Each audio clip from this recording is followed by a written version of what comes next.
Huwag mo i-deny, simulat sa pool. Talo na yan, hindi nang galit sa akin dahil sa ano nga ba man. Di pa rin makaget over sa past. Para ko alam kasi nung flip stage pa lang ako na yung nauna kay Unreal. Alam nyo na, ako si Zaki at eto na naman ang panibagong episode na Zaki Reacts. Last stream ko, pinanood ko yung diss track ni Shay kay Abra titled Aubrey. Ngayon naman, ang papanoorin natin yung Tarshay.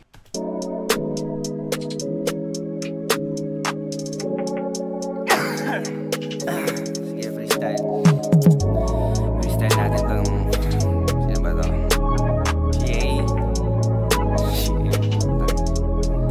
Yo, stilong marites, di ba sabi ko sa inyo, ingat sa iniidolo, wag tularan yung ghetto. Kami katikid at sabi ng mapagmatang swezo. Sige, patulan natin para may pakonsuelo. Kala mo di outdated yung atake ni Tokmol. Kunwari pang kalmado, halatado si Ulol. 6 na minuto niyang pagmamaktol. Send to all pero puro quantity lang tol. Walang quality control, champ.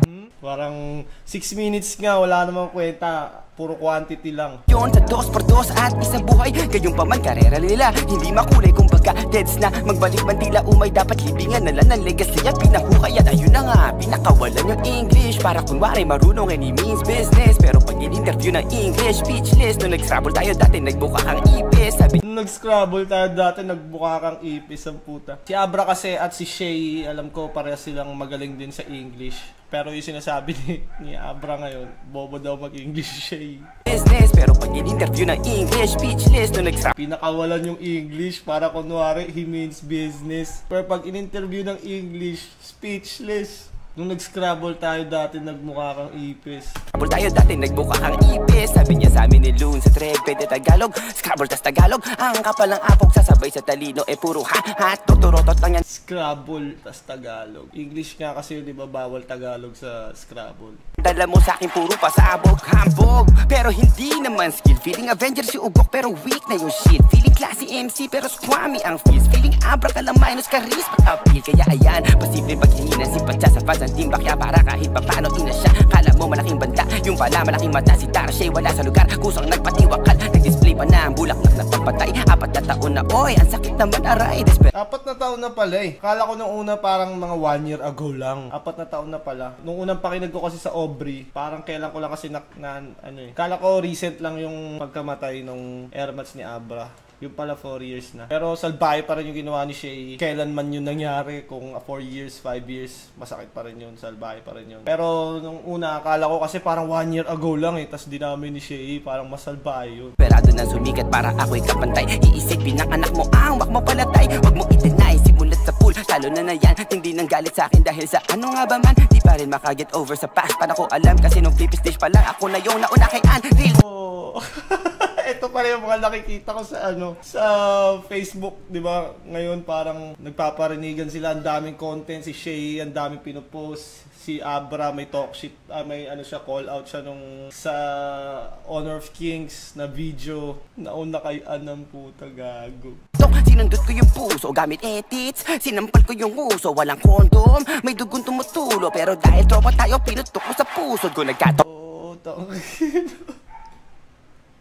binawian ng puta. Kasi Shay, di ba, parang family man na si Shay ngayon eh. Binawian na rin siya ni Abra, pinersonal na rin siya. Taon pala baka may kuya pa si Cray, nakaiingitan niya kasi mas cute pa sa kanya. Nung dinis ko si Tarshay, kala mo kupal talaga eh. Halatang pikon si Pre, kunwari bang hindi. Kala mo talaga laid back, yung lyrics yung Zane. Feeling Kendrick pag ginagaya yung flow ni Lil Wayne.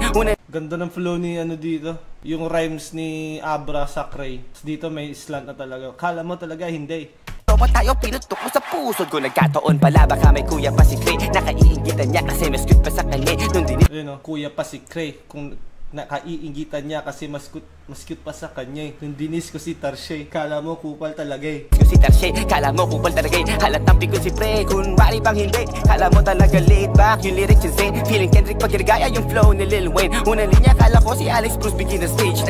Unang linya, kala ko si Alex Bruce beginner stage. Slim shady tong tamod ni MGK. Huwag ka na mag-English gago, halatang pilit. Pag naririnig ko English mo, ang hirap mainggit. Buti pa English ni Easy D, nakakabwisit. Kesa English, malay mo mas fluent kapag nag-incheck. Okay, rival, tangin na bagsak ang P-pop, tweetams, pero gwapo kahit walang makeup. Ikaw second rate, trying hard, maging hip-hop. Kahit magsama kayong sububoy, sa aking mismatch. Baka multi, baka metaphor, baka ng tantra. Kung double meaning lang, alam na limit ng ibang genre. Di lang triple, pare, minsan may quintuple pag-abra. Pero pag shake, kahit di anime, pambatang entrada. Sasabihin ako'y nagkukoka kahit puro dubito. Kung koka lang sasabihin ako'y nagkukoka kahit puro dubito.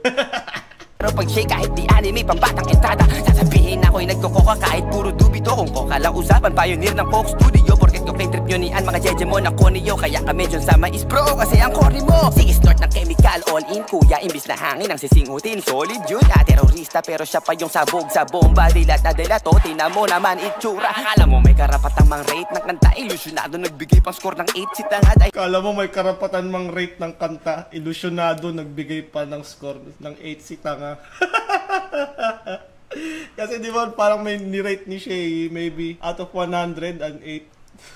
Sagot niya Abra, kala mo may karapatan mang rate ng kanta. Ilusyonado nagbigay pa ng score na 8 sa kanta. Dahil sa album cover this, lakas mang hate ni mata. Mamatay ka sana ng ina o mag-ina, ina ka. Yan ba gusto mo manggaling sa Mamatayan ka sana ng ina o ng mag-ina. Ina ka. Yun yung pinakabawi ni Abra sa lahat ng mama bars ni Shay. atin? Ganyan repat sa biro o sinong pikon sa atin. Kawawang heavyweight sa rap hindi bigadan. Walang gigs, walang racket, puro Twitch, bababagyan, babastadan. Babakalidad ng multis, di na iimbita ka sa Yubigalit tun si Tokis. Pag sinay siya, Yubigalit tun sa Chili siya yung Etis. Abra versus Shay, pa ito babahan.